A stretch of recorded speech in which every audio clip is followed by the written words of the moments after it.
This movie's pretty good.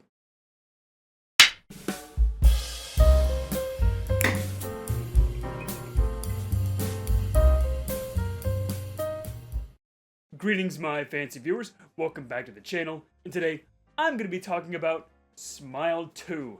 Written and directed by the same man who made the first film, Parker Finn, and this time stars Naomi Scott as Sky, a famous pop singer that now has the dreaded smile curse. So, I don't think I was even going to see this film, to be honest. Like, I saw the trailers and I was like, meh, that looks alright.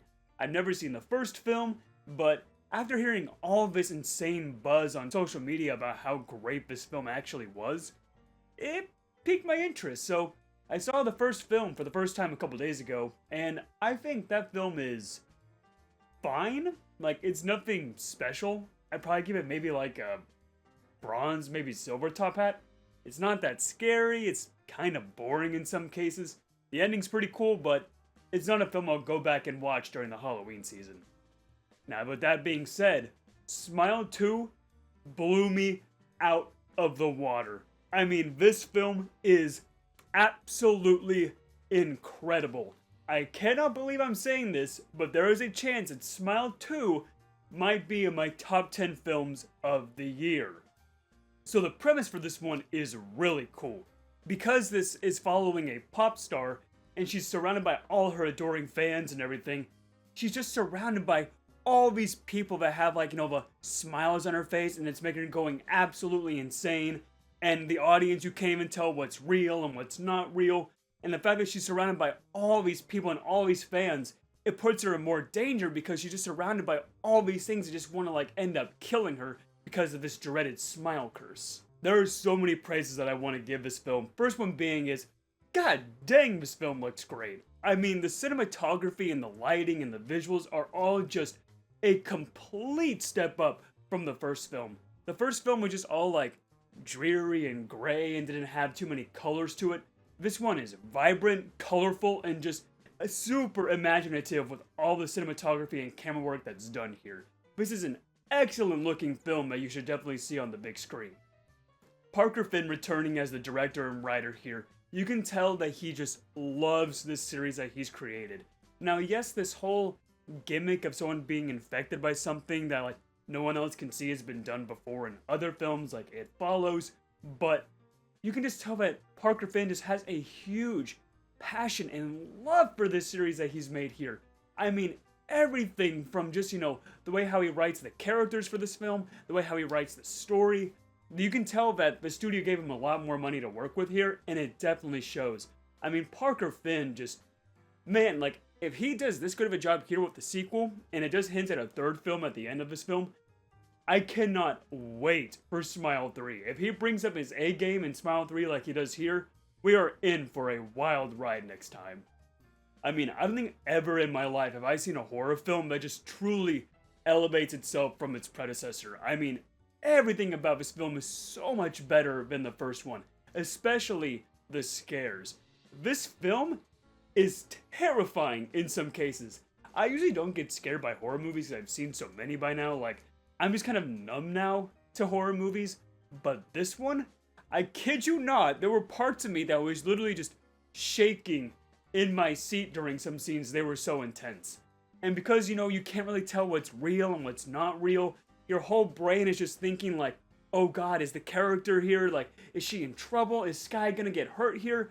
The entire time, you're just so filled with suspense watching this film. And, my god, the jump scares, well, yes, there are quite a few, are done so well here. Usually I hate jump scares, but almost every jump scare here works so damn good. And the gore. This film just goes absolutely ballistic with its visuals and gore here. I mean, compared to the first film looks like a student fan project compared to what they do here. I mean, this film uses every single penny with its budget here, and man, just god dang, this is how you do a horror sequel. And the icing on top is that the story here is so amazing. I mean, like, this whole concept of, like, the smile curse, well, is pretty interesting, like, on its own, the way how it's revolving around a person that is always surrounded by fans and people is just so ooh, it's so intense. But also the story has such a unique and great message about how the troubles and horrible things that people go through and the stress that people go through when it comes to being famous. Because as it's following a famous pop singer, you see everything that she's going through with like drug addiction, horrible cases of just, anxiety and just all this horrible, just stress on her because she just wants to, please her fans, but she's getting stressed because she's having to do all these different things as a pop singer. And also, she went on a 1-year hiatus because something bad happened to her a year ago. And when you figure out what she went through, oh my god, I mean, this film pulls zero punches with its story on the commentary about just the horrible things that people go through when it comes to being famous. I mean, god dang. And there's a message here in the film about just how hard it is to just be alone. Because while she is a famous pop singer, she has all these adoring fans, she just seems so isolated and alone. She's never happy. And the fact that she's dealing with this smile curse and she's just going absolutely insane and no one believes her, she feels even more alone. And just seeing this character just struggle and struggle and struggle and going through all these punches and twists and turns, you just can't help but feel bad for Sky. I mean, her character is just so well written and you just can't help but just root for her every step of the way of what she goes through. And this character is also elevated due to Naomi Scott's performance. I cannot believe I am saying this, but everything that you're hearing online about this performance is true. In Smile 2, this performance, I swear, is Oscar nominated worthy. I cannot believe I'm saying that Smile 2 has a Oscar worthy performance in here. What? I did not expect that going into this film. Naomi Scott just does a surprisingly phenomenal job here. This is her best performance in her career by far. She just goes all out, pulls no punches. You can tell that she's really passionate about this character, and man, just the things that the director tells her do and go through and all these stunts she has to do as well, she just did a phenomenal job here. I can't believe I'm saying that Smile 2 has this good of a performance. My mind is blown here. I mean, there are moments in this film where it's literally just 5 minutes of no dialogue whatsoever and just this eeriness to the scene, and Naomi Scott's performance just having no dialogue, and all of her work has to be done by her facial expressions. You can tell everything that this character is going through and thinking of, and just the pain they're suffering through just by Naomi Scott's facial expressions. I mean, just her performance is just so raw. I mean, god dang, this performance is great. I mean, this reminds me of performances say Toni Collette in Hereditary. I mean, can we just start actually nominating these kind of horror films for performances, please? It's time now. I mean, come on. I mean, I just can't help but feel bad for Smile 1 because that film is just so yes, you can watch Smile 2 without watching Smile 1, but I feel there are going to be a lot of people that don't go out and see Smile 2 because Smile 1 is just so average. It's just kind of mediocre. Man, oh my god, this film. Smile 2 is just such a damn good horror film. Just trust me, just get past the first film and you'll enjoy this one so much more. Trust me. If you don't want to see the first one, just don't watch it. You'll still enjoy the second one, but man, this is the start of a damn good series. Now the series is getting really good. Now, the movie isn't without its faults. There are a few things that I do have some complaints on. First one being is that this film is pretty long. I feel like it could have gone about 15 minutes shorter and the pacing would have just been, so much better. And also, when it comes to the jump scares, like I said, there are a lot, but I said they are pretty good.